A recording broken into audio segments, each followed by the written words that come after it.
Hello and good morning, everyone.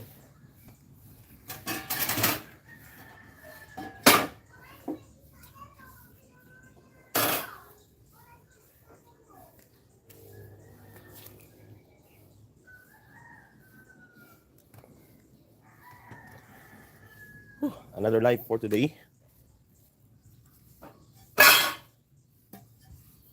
Yan naman mga kaps ay maghahasa tayo or we're going to sharpen this circular saw blade na ginagamit natin sa table saw. Now it's time to change the grinding disc.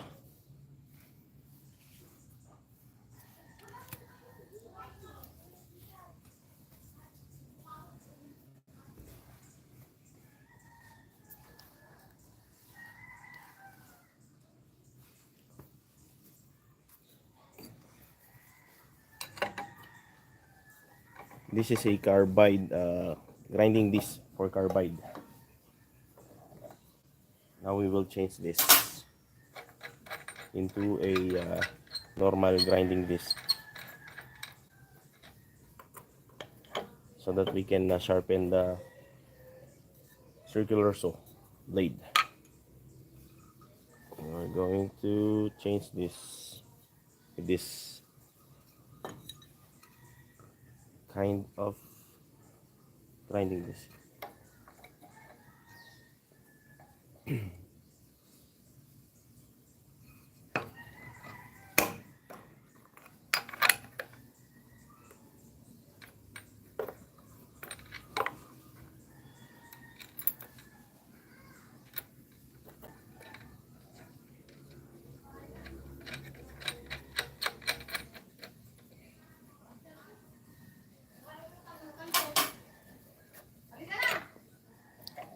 We are going to cut down the materials that we need, the parts of the bed frame project that we are making.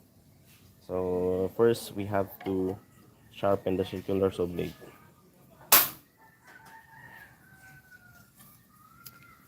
This is a carbide tip blades before, but I already removed the carbide tips because some of them are broken. So we can change it like this one. This is a normal carbide tip blade. So if you want to make it like this, we have to hammer down those carbide tips in this circular saw blade. And then later on, pwede na nating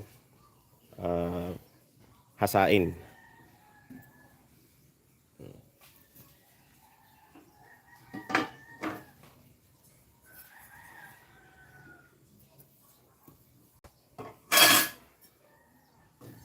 Yan, shoutout sa lahat ng ating mga viewers, sa lahat ng ating mga caps. So ang process ng paghahasa ng circular saw blade mga caps, first dito sa side na to, sa inner part of this blade, and then right after this so each tip kailangan nating i-sharpen.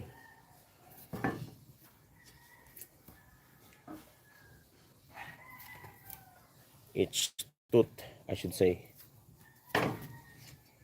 So first, inner part muna.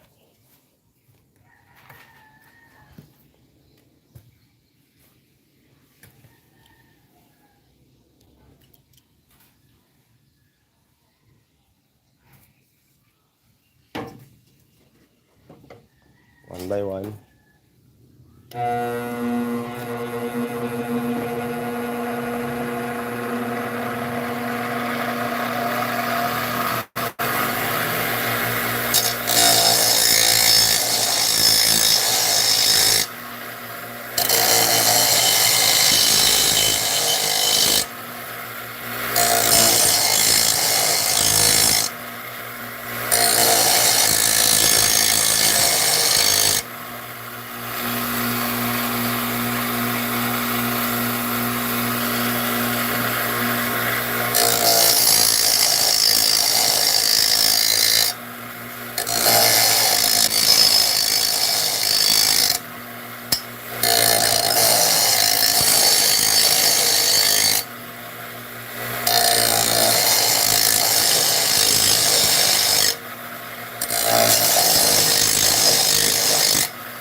Now we are done with the inner part.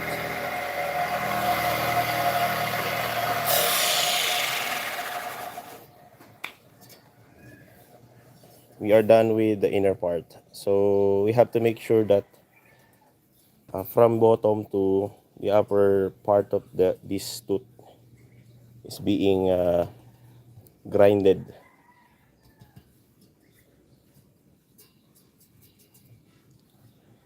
So whenever we grind this in towards the grinding wheel, we have to control the amount of pressure from this circular saw to the grinding wheel. There's no need for us to push it hard so that there will be no tendency that the tip of this circular saw will be burned. So we are avoiding that to happen.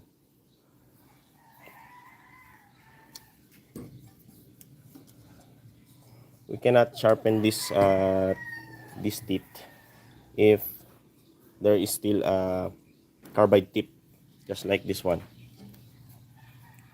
We have to remove this first before we can sharpen those teeth with this grinding wheel. If we want to sharpen these carbide tip blades, we have to use the other grinding wheel, which is usually or built for carbide tip blades or planar blades or circular saw carbide tip circular saw blades.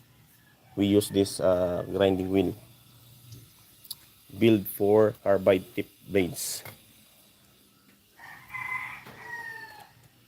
Now we are done sharpening the inner part of the tooth, just like this.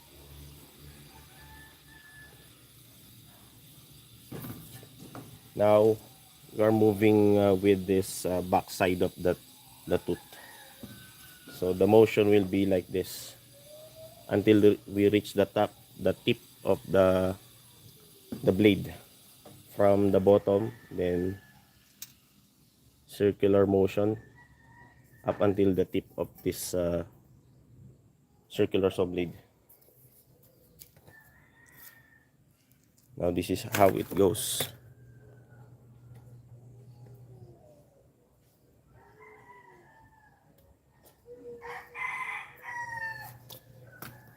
Just like what I have mentioned earlier, we have to make sure that the blades that we are using in our projects are sharp enough so that it will be easier for us to cut woods and everything.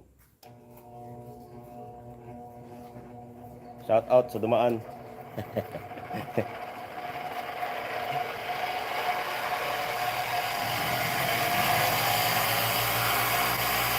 From the bottom,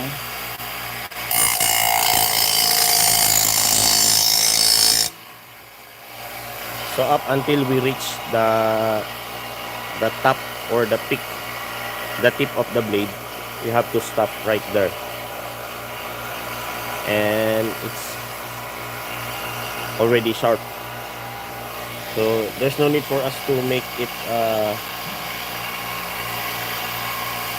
rounded top because it will be a problem. So we have to maintain the angle of this tooth upward motion, so it will be easier for this blade to cut woods. It's really sharp that way.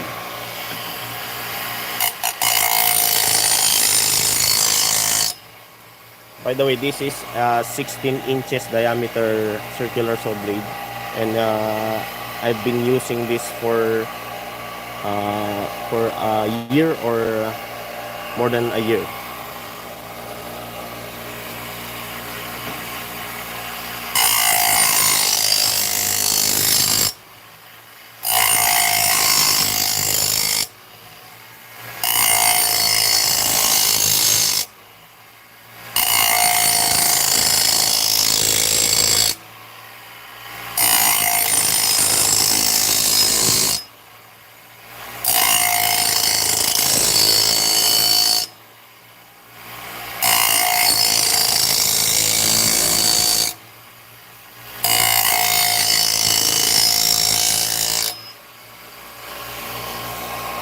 So this is how it looks if we already sharpen those teeth. So this is the last one, and then this is the next. 1, 2, 3. So these are the teeth that I've already sharpened.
Now here's a quick reminder, as I have mentioned earlier.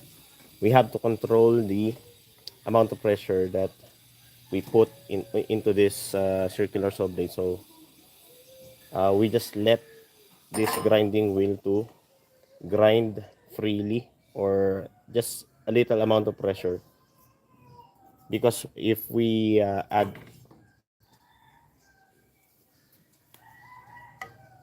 we have if we press it hardly, the tendency is we are going to burn this tip of the blade. Look at that. So that's what we are trying to avoid.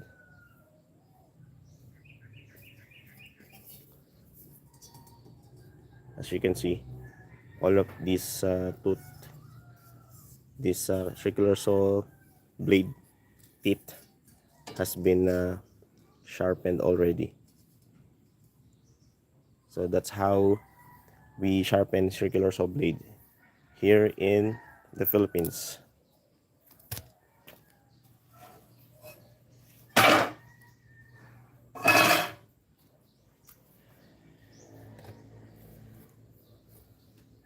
Now This is a carbide tip blade before, but because due to wear out and the carbide tips of this blade were already broken, I decided to break them out using a hammer. So if you want to remove this carbide tip, it's very easy.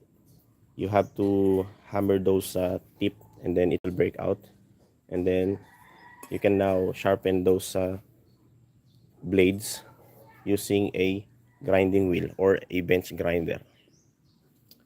If the carbide tips are already broken, so that's the way to still use this blade if the carbide tips are already broken. Now we are going to prepare the parts that we need in making the bed frame. This is just a simple bed frame bed frame project. I already cut down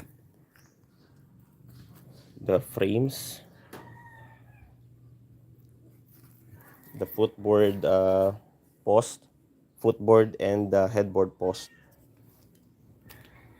the headboard top rail and bottom rail, and now we are going to cut the side rail the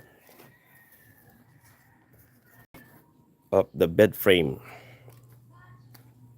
I already cut down all of the slots that we need. By the way, the size of the bed frame that we are making is a king size, 72 inches by 75 inches. That's the standard size here in the Philippines.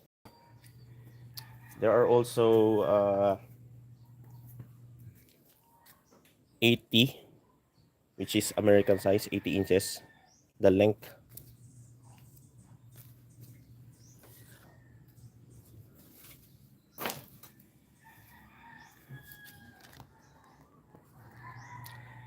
That is a homemade table saw out of wood.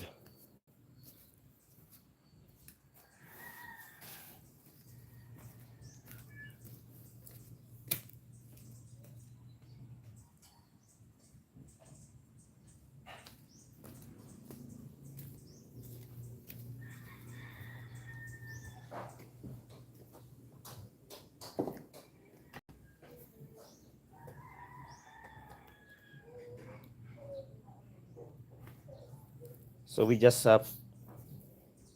fabricate those shafting, table saw shafting on a machine shop, and then we just build the body, and then we attach the motor right there at the back side of the body, and then install some pan belt.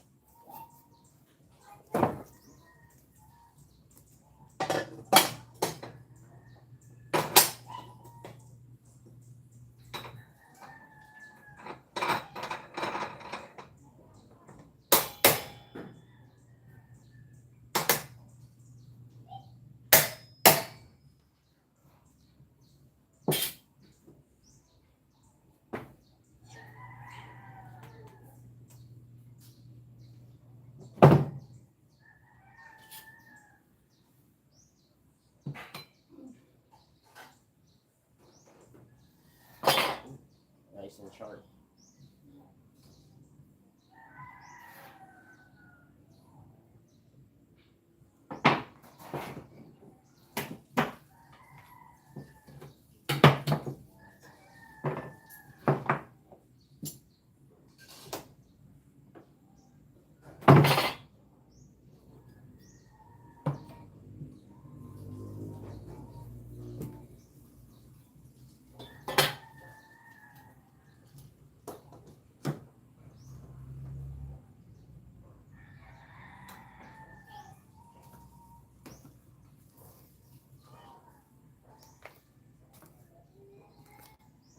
Now a quick reminder, as you can see, this is a non-carbide tip blades already, because I already removed the carbide tips.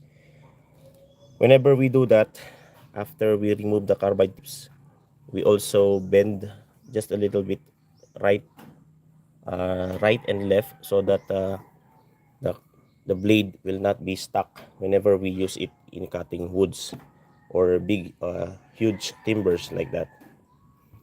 So that is very important.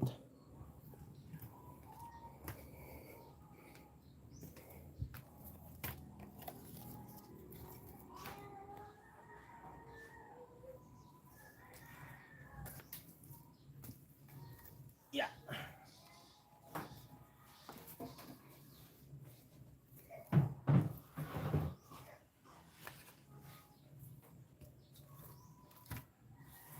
I will be cutting down the side rail for the bed frame that I'm going to build. So this is a 6 by, this is a 5 by 6, 5 by 6, 5 inches by 6 inches. Then the length of this wood is 7 feet. So I'm going to set the size, the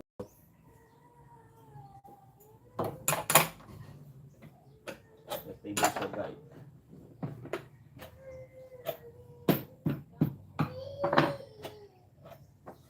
The guide of this table is also adjustable depending on the size preferred.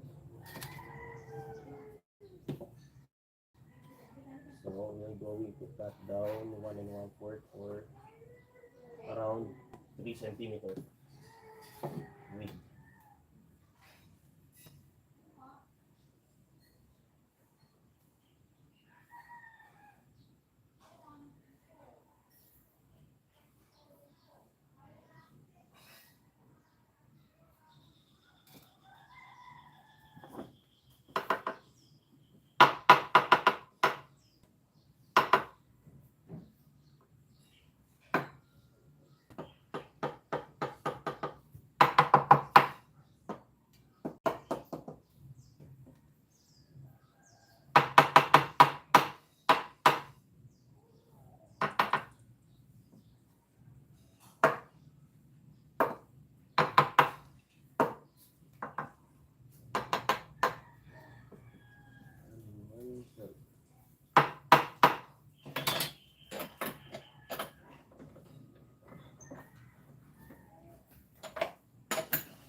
Okay.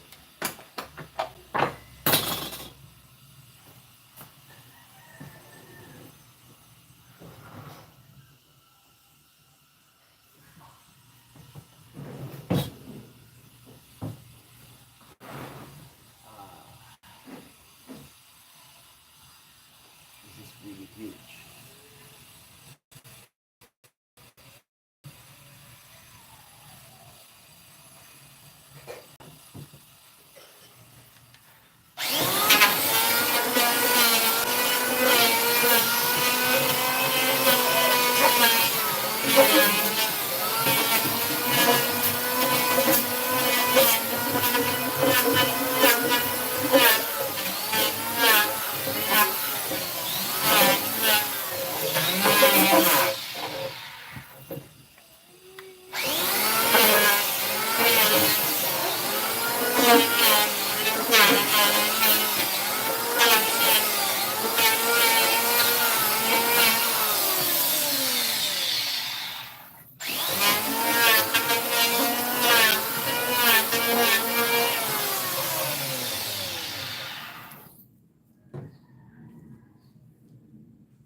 I just removed the excess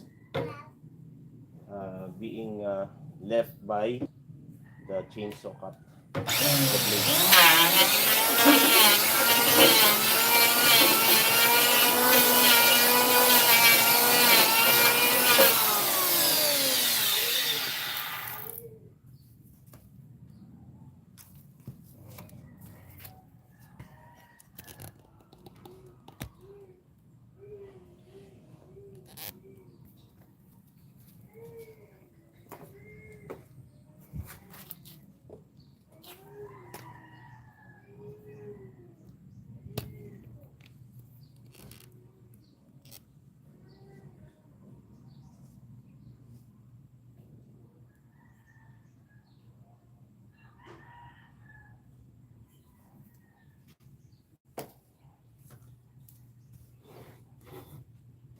ready to cut.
Alam ko 2023. Hindi makakita yung files niya.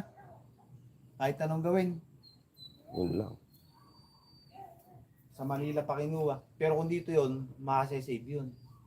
Hindi madali, no? Pero kung dito nga siya kumuha nun, nakakukuha yun.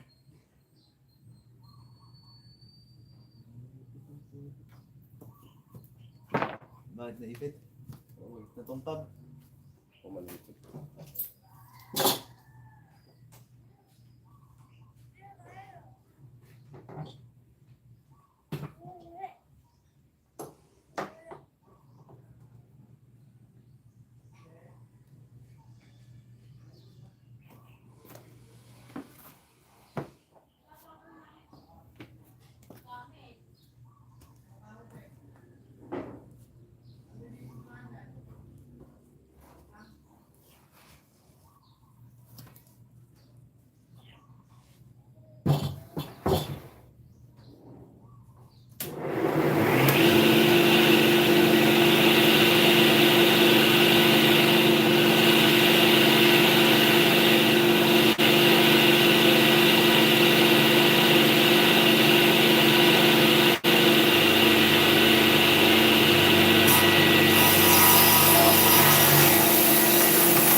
hard without a partner.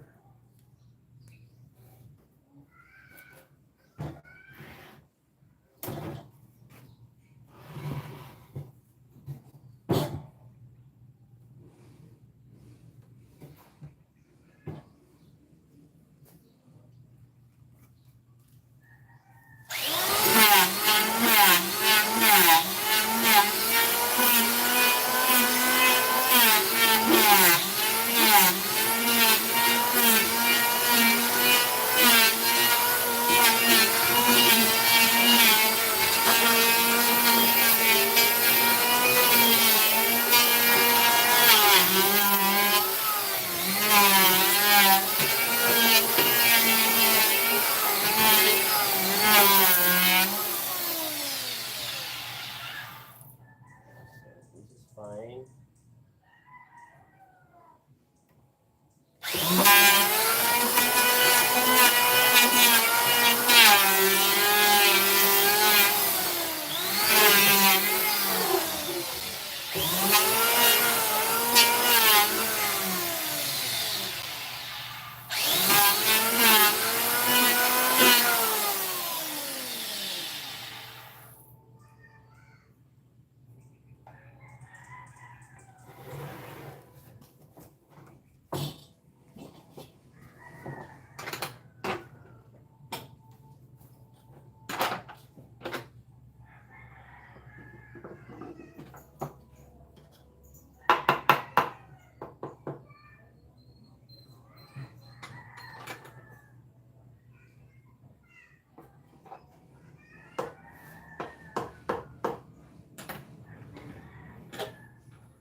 Okay.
this is for our side rails. At first, really hard for us to cut down because it's too big and huge. That's that part. That's part of being a woodworker. Sometimes you have to work alone. Right.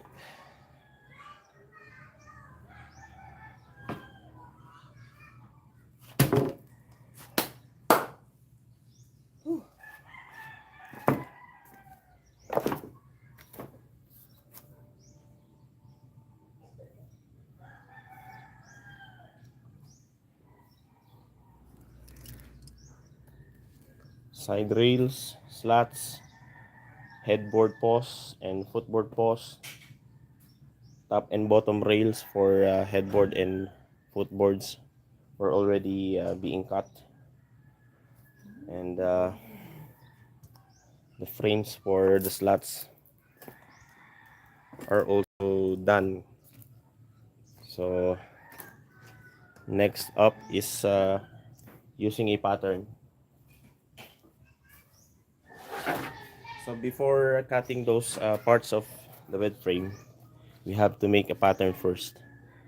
So all the sizes and the cuttings will be the same. So it is very important in woodworking, the pattern.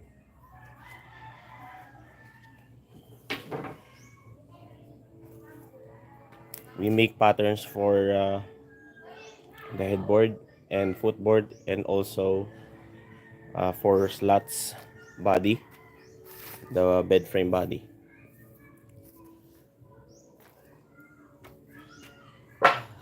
This is the frames for our footboards, and the other two there is for headboard. Next, next will be uh, putting lines on those parts, and then we have to bore for the mortise and tenon so that we can assemble those parts of the bed frame. Thank you for being there, and I hope you already clicked the subscribe button and notification bell so that you will be updated for the next and upcoming videos that I make, especially live videos like this. Thank you so much, and Godspeed everyone.